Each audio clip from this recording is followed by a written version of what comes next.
Bore da i chi gyd, a chroeso cynnes i chi'r gwasanaeth. Diolch i chi am ymuno ni, mae'n hyfryd i gael eich cwmni chi. Croeso cynnes iawn.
Rydym wedi gweld tipyn o eira yn yr ardal hon ddechrau'r wythnos.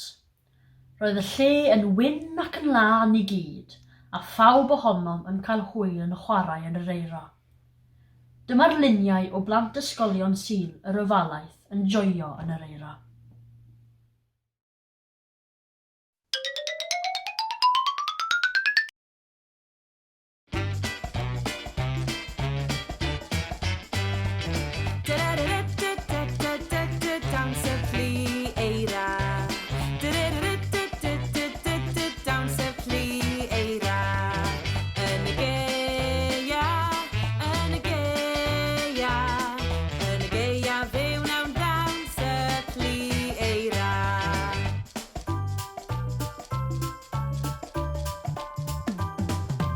Eira man ac eira mawr sy'n syrthio yn ystod y geia. Rhaid gwisgo'n cynnes welwch chi, cot, sgarf, menig a hetia. Dawns y plu eira. Dawns y plu eira. Yn y geia, yn y geia, yn y geia fe wnawn dawns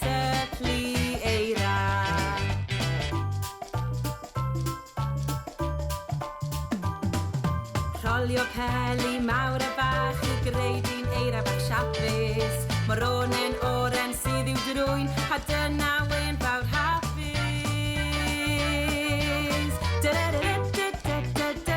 Dawns y pli eira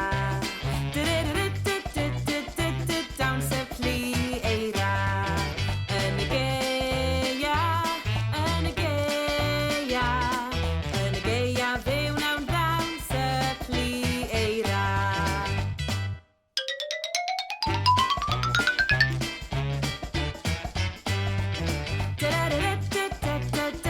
Dawns y pli eira Dawns y pli eira Yn y geia Yn y geia Yn y geia fyw nawn dawns y pli eira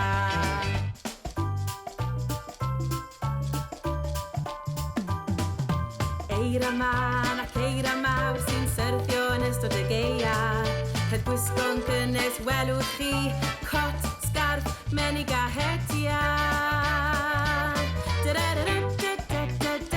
Dawns y pli eira Dawns y pli eira Yn y geia Yn y geia Yn y geia fyw nawn dawns y pli eira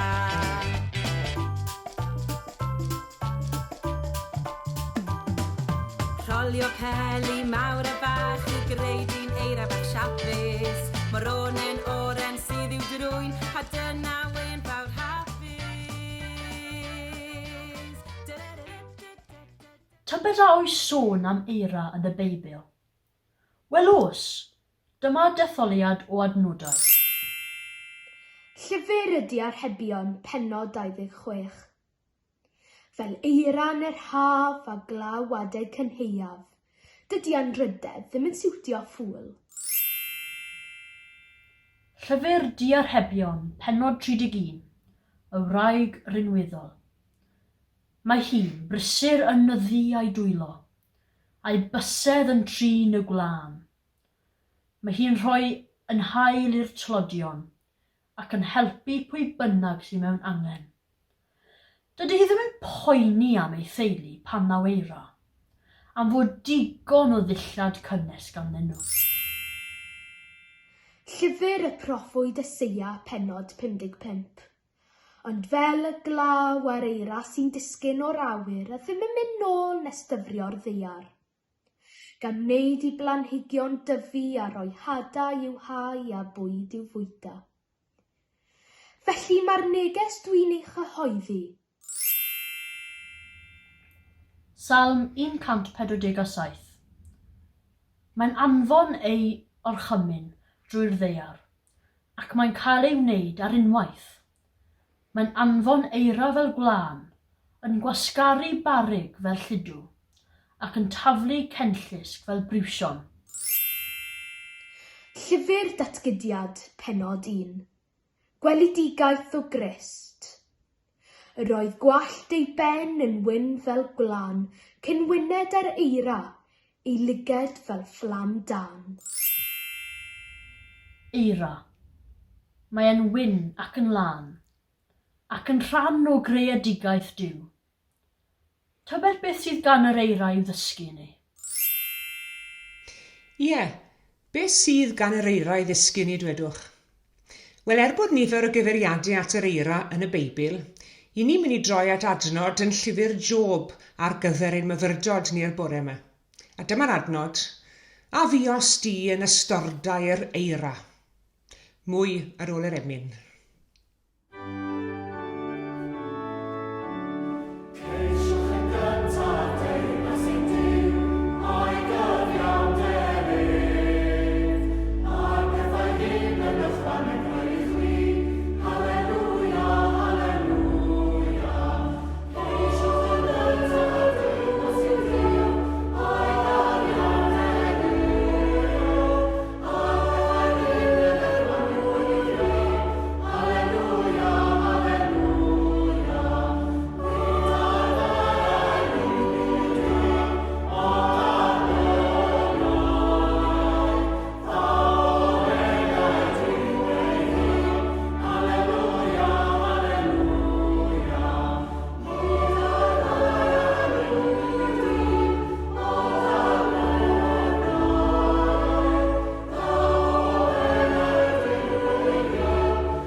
Mae nifer o ardaloedd yng Nghymru wedi derbyn trwch o eira yn ystod y dyddiau diwethaf.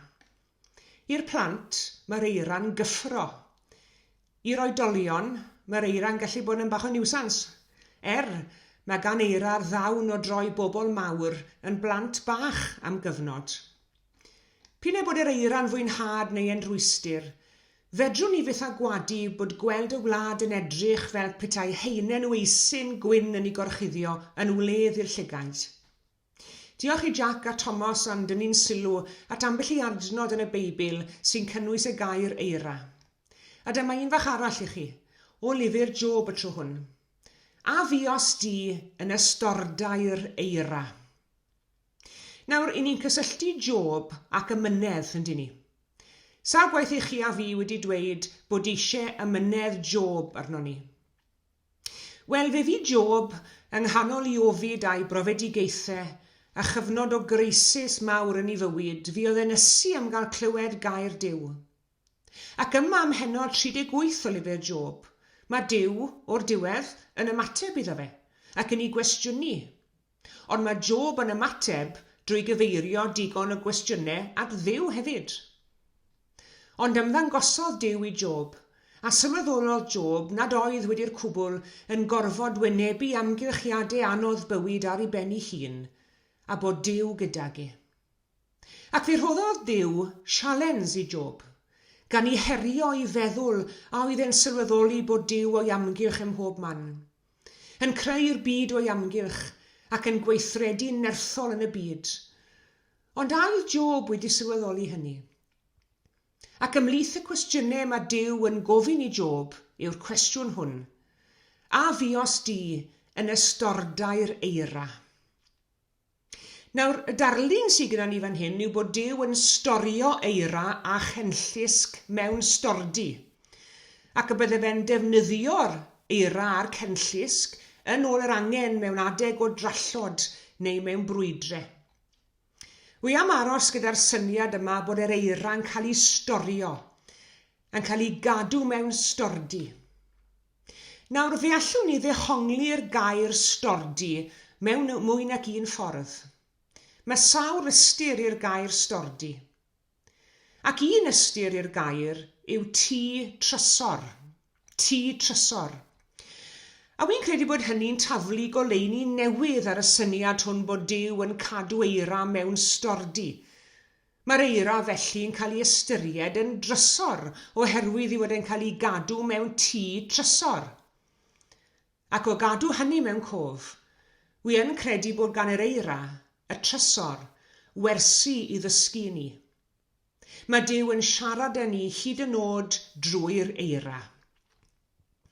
Yn gyntaf, mae'r eira'n drysor oherwydd i fod e'n darparu. Mae'r syniad bod Duw yn storio'r eira, y trysor hwn, ac yn ei ddosbarthu yn ôl y ffordd a gwel yn dda, yn awgrymu bod Duw yn darparu. Mae gwyddonwyr yn ein dysgu bod pob plien eira yn cael ei geni mewn cymylau sy'n cynnwys lleithder, ac mae rhaid i'r amodau fod yn berffaith, mwyn i'r broses o greu'r blien eira gymryd lle. Mae angen i'r tymheredd fod yn is na phwynt trewi. Mae crisialau bychan yn ffurfio, ac wrth iddyn nhw fynd yn drymach maen nhw'n disgyn, ac wrth iddyn nhw ddisgyn maen nhw'n tyfu mewn maint wrth iddyn nhw gasglu mwy o leithder. Ond pwy sy'n rheoli amodau'r awyrgylch? Pwy greodd y cymylau sydd yn y stordau? Pwy sy'n dosbarthu'r eira? Os yw Duw yn medru darparu eira i'r ddeiar, ond ni all ddarparu pob peth arall sydd angen arno ni. Mae e'n darparu ar ein cyfer ni mewn mwy nag un ffordd. Mae e'n darparu wrth gwrs ar gyfer ein angenreidiau corfforol ni. Mae'r ddeiar yn darparu ar ein cyfer ni, creadigaeth Duw, gwirth byd natur, yr had yn tyfu yn blaguro ac yn tyfu'n gnwd ac yn cwrdd â'n anghenion corfforol ni. Ond mae Duw mae'n cynnig darpariaeth ysbrydol i ni hefyd yn dyw e. Mae Duw yn ein porthi ni, mae fe'n ein bwydo ni'n ysbrydol. Mae Duw nid yn unig yn dduw sydd yn ein creu ni, ond mae e'n dduw sydd yn ein cynnal ni hefyd. Duw'n darpar o hyd a draed dynol ryw, yw'n cysur i gyd a'n gobaith am dduw. I ni'n derbyn rhodd ar ôl rhodd, i ni'n derbyn bendith ar ôl bendith, o ystordi Duw, o ddydd i ddydd ac o awr i awr. Mae'n Duw ni yn dduw sydd yn darparu ar ein cyfer ni. Yn ail, mae eira'n drysor oherwydd i fod yn unigryw.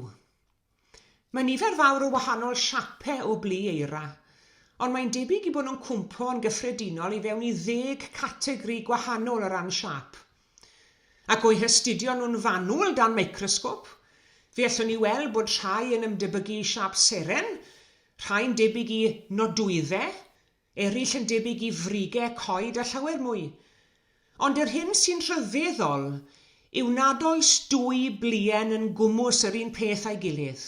Mae pob pluen eira yn gwbl unigryw, ac mae hynny'n rhyfeddol yn dyw e. Fe fuon ni'n trafod hyn yn yr ysgol Sul rhywbeth ewnos yn ôl, ac yn dilyn y wers, aeth y plant ati greu plu eira papur, a dyma i chi'r rhai ohonyn nhw.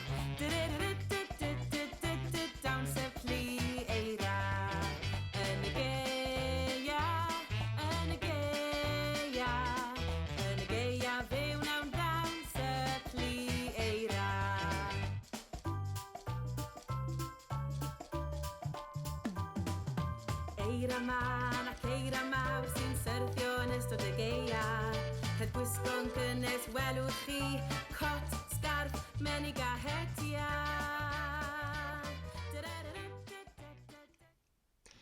A fel i chi'n gallu gweld, i ni'n sbesial yn Sir Gar, oherwydd mae plu eira lliwgar gyda ni hefyd. Pob pluen yn un wahanol. Mae gan bob pluen ei hunaniaeth, ei identity hunan, yn union fel chi a fi. Ac yn y cyd-destun hwn, fe allwn ni'n hawdd gymharu ddynoliaeth i drwch o eira felly. Ac o'r biliynau o bobl sy'n byw ar y ddaear hon, a'r rheini sydd wedi bod mewn blaen ni, a'r rheini sydd eto i'w geni, does dim 2 yr un peth. Ni fi erioed 2 berson yn union yr un peth, ac ni fydd fyth chwaith. Mae'n wir bod 2 berson yn gallu edrych yn debyg, ond mae gan bob un ohono ni elfennau yn rhan o'n gwneithuriad sydd yn ein gwneud i'n unigryw, ac sydd yn ein gwahanu ni oddi wrth bob person arall. Olion ein bysedd ni, ôl ein troed ni, a mae hyd yn oed ein llyged ni'n unigryw. Be sydd gan hyn i ddweud am dduw felly? Wel, i ni'n unigryw yn ei olwg ef, i ni wedi cael ein creu i fod yn unigryw. I ni'n werthfawr iddo fe. Mae ganddo bwrpas ar ein cyfernu bob yr un ohono ni yn y byd yma. Plentyn Duw yw pob unigolyn. Nid swmp o esgyr mewn gwisgo gnawd yw pobl yng ngolwg Duw, nid clefyd ar groen y ddaear ydy'r ddynoliaeth. Plentyn Duw yw bob person, yn rhan o'i greadigaeth ac yn werthfawr iawn yn ei olwg. A dyna paham bod unrhyw amharch tuag at berson yn golygu amharch tuag at un o blant Duw, ac mae e'n gwbl anerbyniol. Ac fel Cristnogion, onid ein gwaith ni yw argyhoeddi'r byd o'r gwirionedd hwn. Argyhoeddi'r byd bod i ddim yn iawn bod y byd yn annog systemau sy'n peryglu bywydau plant Duw. Arfau, trais, gormes a rhyfel, anghyfiawnder ac anghegwch economaidd hefyd, caethwasiaeth, mae yn wrong. Mae pob person ar y ddaear hon yn unigryw, yn werthfawr, a phob person yn wrthrych cariad Duw, ac yn deilwng o barch i gyd ddynion. Ac yn drydydd, mae'r eira'n drysor oherwydd i nerth e. Mae'r eira'n denu diddordeb ym myd chwaraeon wrth gwrs, sgio, eira fyrddio, Ond anaml y byddwn ni'n meddwl am yr eira fel rhywbeth gwerthfawr sydd yn chwarae rhan eithriadol o bwysig ym mhroses naturiol y ddaear. Hynny yw, mae 20% o arwynebedd y ddaear wedi orchuddio gan eira. Mae un rhan o 2 o ddŵr y byd yn dod o'r eira. Yng Ngorllewin America, mae 75% o'r dŵr sy'n cael ei ddefnyddio i ddyfrhau'r ddaear yn dod o eira sydd yn ymgasglu yn y mynyddoedd ac sydd yn toddi wrth i'r tymheredd godi. Eira sy'n gyfrifol am sicrhau bod dŵr yn cyrraedd rhai o fonydd mwyaf America, Rio Grande, Colorado a'r Missouri. Ond dyw hi'n anhygoel bod Duw yn medru defnyddio rhywbeth mor fach a gwanllid a delicate a fflien eira i gynhyrchu'r fath rym. Mae Duw yn gweld posibiliadau yn y pethau lleia. Mae e wedi eriod gan gynnwys chi a fi. Mae ganddo'r gallu greu pethau mawr drwy ddefnyddio'r pethau bach.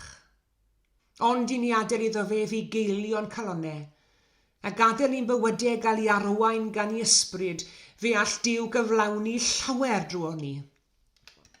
Fe all e'n defnyddio ni fod yn gyfryngau i gyflwyno newid a chyflwyno ffordd rhagorach sef ffordd Iesu Grist.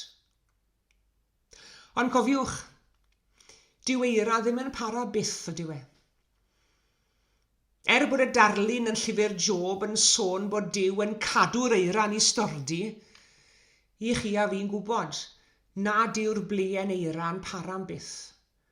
Mae e'n toddi ac yn diflannu yn y pen draw. Fel ninnau hefyd rhyw ddydd. Ond, trai fod e ar y ddaear, mae'n cyflawni llawer. A dyna'r her i ni, yndyfe. Cyflawni'r hyn allwn ni tra bo ni yma. Cyflawni'r hyn allwn ni yn y ffordd y gallwn ni, yn yr amser bwriadwyd ar ein cyfer ni yn y byd hwn. Gadael i Dduw weithio drwyddo ni i fod yn gyfryngau ddarpariaeth ef ar gyfer y byd, i hybu ffordd o feddwl sy'n gweld pob person fel plentyn Duw, ac i fod yn gyfrwng i nerth a'i allu, bod yn bleuen eira i Dduw heddi.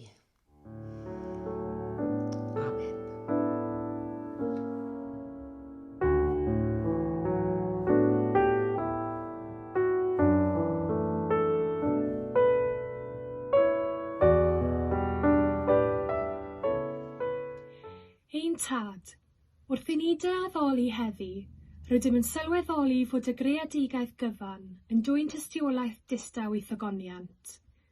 Am ddiwiogrwydd y machlud eiraid, am lawenydd y cymylau a chwythu'r gan y gwynt, am fawredd disgleirdeb y lleiad llawn a hyd y ser yn pefrio'n awyr y nos, am ffresnu'r glaw, am res yr hael, ac am birdeb yr eira, canmolwn dy enw di. Am rhyfeddod y ras i fi drylliedig, am bwer efengil ein harglwydd Iesu Grist, am yr rhodd o arweiniad drwy gyfraith ar ysbryd, canmolwn dy enw gogoneddus. Ond maddau ni arglwydd, ein bod ni'n aml hyd yn oed pan fyddwn yn gwybod beth sy'n iawn, yn dewis yr hyn sy'n anghywir, a phan fyddwn yn gwybod beth sydd orau, rydym yn dewis ein ffyrdd israddol ni. Cyffeswm i ti ein methiannau personol, yn ein meddwl, ein siarad, ein teimlad ac yn ein dewis. Maddau ni ein bod yn ymddwyn yn hunanol, yn methu gafael yn y cyfle i wasanaethu eraill, ac yn caniatáu'n cymeriadau gael ei gwyrdroi yn hytrach na gadael iddynt gael ei hailgreu ar ddelw Iesu. Cofion yn ein gweddiau at bawb sydd yn annwyl gennym, ein teuluoedd a'n ffrindiau, ac hefyd y rhai nad ydynt yn ei nabod. I'r holl rai hynny sydd ar eu pen eu hunain ac yn teimlo'n ynysig o'r gymuned, byddwn yn gwmni ac yn ffrind. I blant sy'n methu chwarae gyda'i ffrindiau ac y mae ei dyddiau'n ddibatrwm, bydd yn gwmni ac yn ffrind. I'r rhai sydd ar feirws Covid-19 a'r rhai sy'n poeni am anwyliaid, rho obaith a chysur. i'r rhai sy'n galaru am anwyliaid sydd wedi marw, rho obaith a chysur. I'r rheini sy'n gwneud penderfyniadau ac mewn awdurdod, rho ddoethineb a thosturi. I gymdogion a phawb sy'n ceisio helpu eraill, rho ddoethineb a thosturi. I'r rheini sy'n gweithio yn y gwasanaeth iechyd, diolchwn a gofyn am dyfendith. I'r rheini sy'n gofalu amdanom ac yn ei gwneud i ni wenu, diolchwn a gofyn am dyfendith. Gweddiwn am darweiniad i ni yn ystod yr wythnos newydd hon. Bydd yn agos atom o Dduw. O'n blaen yn ein harwen, wrth ein hymyl yn gydymaeth, a thu ôl yn ein hannog ymlaen. Gofynnwn hyn oll yn enw Iesu Grist, ein harglwydd a'n gwaredwr, a'n dysgodd ni weddio gweddi'r arglwydd gyda'n gilydd, trwy ddweud, ein tad, yr hwnnwynt yn y nefoedd, sancteiddiau'r denw, deled y deyrnas, gwneler dy ewyllus, megis yn y nef, felly ar y ddaear hefyd. Dyroi ni heddiw ein bara beunyddiol, a maddau ni ein dyledion, fel y myddeuwn innau ein dyledwyr, ac nac arwain ni brofedigaeth, eithyr gwared ni rhag drwg, pan eiddo ti'r deyrnas, a'r nerth, a'r gogoniant, yn oes oesoedd. Amen.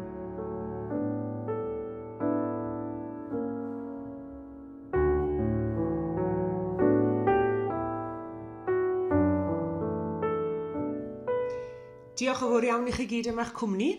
Diolch i bawb sydd wedi cymryd rhan. Tan y Sul nesaf, cadwch yn ddiogel ac yn iach.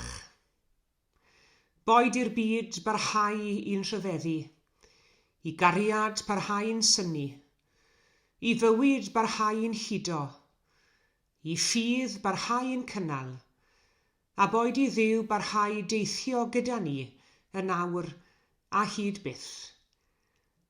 Amen.